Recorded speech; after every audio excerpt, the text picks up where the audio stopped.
அஸ்ஸலாமு அலைக்கும் வரஹ்மத்துல்லாஹி வபரகாத்துஹு. அஸ்ஸலாமு அலைக்கும் வரஹ்மத்துல்லாஹி வபரகாத்துஹு. வெல்கம் டு ஷரியத் தாவா. அளவற்ற அருளாளனும் நிகரற்ற அன்புடையனும் ஆகிய அல்லாஹ்வின் திருப்பெயரால் துவங்குகிறோம்.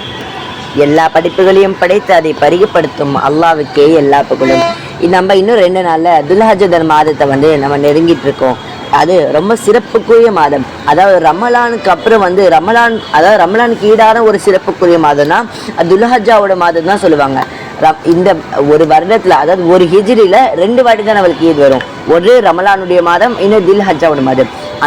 அந்த அப்படிப்பட்ட ஒரு சிறப்புக்குரிய மாதத்தை நம்ம அடைய போறோம். இன்ஷா அல்லாஹ் அந்த மாதத்தை எல்லாரும் வீணடிக்காம நன்மை செய்யற பாக்கியத்தை அல்லாஹ் நம்மளுக்கு தருவானாங்க. ஆமீன். இப்ப என்னன்னா துல்ஹஜ் மாதத்தை ஒரு சிறப்புக்குரிய மாதம் அப்படின்னு நபி அவர்கள் கூறியிருக்காங்க. இந்த துல்ஹஜ் மாதத்தை நம்ம மொத்தம் 7 வகையை அடக்கலாம். அதாவது துல்ஹஜ் மாதத்துல பல விஷயங்கள் இருக்கு, என்னென்ன வரலாற்றுகள் இருக்கு. அது 7 முக்கியமான விஷயத்தை மட்டும் நம்ம இப்போ தெரிஞ்சுப்போம். அதுல முதலாவது விஷயம்னா மக்கா முக்கர்ரமா. இது நம்மளுக்கு மட்டும் சிறப்பில்லை, இந்த துல்ஹஜ்ஜுக்கு மட்டும் சிறப்பு இல்லை, மொத்த உலகத்துக்கும் என்னென்னுக்கும் சிறப்புக்குரிய ஒரு நகரம் தான் மக்கா முக்கர்ரமா. மக்கா முக்கர்ரமா ஒரு நகரமாகும். இங்குதான் நமது நபி ஸல்லல்லாஹு அலைஹி வஸல்லம் அவர்கள் பிறந்தார்கள். மேலும் 63 ஆண்டுகள் வரை அதே ஊரில் இருந்தார்கள். இங்குதான் அன்னலார் நபியாக ஆக்கப்பட்டார்கள். இங்குதான் அவர்கள் தீனுடைய அழைப்பு கொடுக்க ஆரம்பித்தார்கள். இங்கு இரவு பகலாக அல்லாஹ்வின் அருள் இறங்கிக் கொண்டே இருக்கிறது. இங்குதான் காபா இருக்கிறது. இதைத்தான் அல்லாஹ்வின் இல்லம் என்று கூறப்படுகிறது. இங்குதான் ஹாஜிகள் ஹஜ் செய்ய வருகிறார்கள்.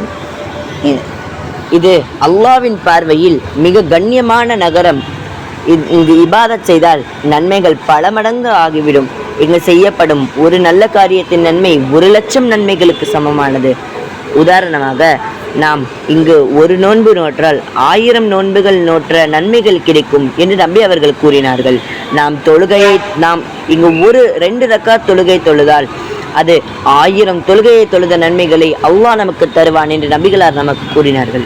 நபி ஸல்லல்லாஹு அலைஹி வஸல்லம் அவர்கள் அருளினார்கள், எனது இந்த மஸ்ஜிதில் ஒரு தொழுகையின் நன்மை இதர மஸ்ஜிதுகளில் தொழுவதை காட்டிலும் 1000 தொழுகைகளுக்கு சமமானது. ஆனால் மஸ்ஜிதுல் ஹராமில் ஒரு தொழுகையின் நன்மை 1,00,000 தொழுகைகளின் நன்மைகளுக்கு சமமானது. ஆமா, இந்த மக்கா முக்கர்ரமா ரொம்ப சிறப்பான நகரம். இங்கதான் அல்லாஹ்வுடைய இல்லமான காபத்துல்லா இருக்கு. இன்ஷா அல்லாஹ் நம்ம எல்லாரும் காபத்துல்லா போய் ஹஜ் செய்யக்கூடிய பாக்கியத்தை அல்லாஹ் நம்ம அனைவருக்கும் தருவானாக. அஸ்ஸலாமு அலைக்கும் வரஹ்மத்துல்லாஹி வபரகாத்துஹு. அஸ்ஸலாமு அலைக்கும் வரஹ்மத்துல்லாஹி வபரகாத்துஹு. நாளைக்கு இன்னொரு இந்த 7ல முதலாவது விஷயத்தை நம்ம பார்த்துட்டோம். 2வது விஷயத்தை நாளைக்கு பார்ப்போம் இன்ஷா அல்லாஹ். ஆமீன்.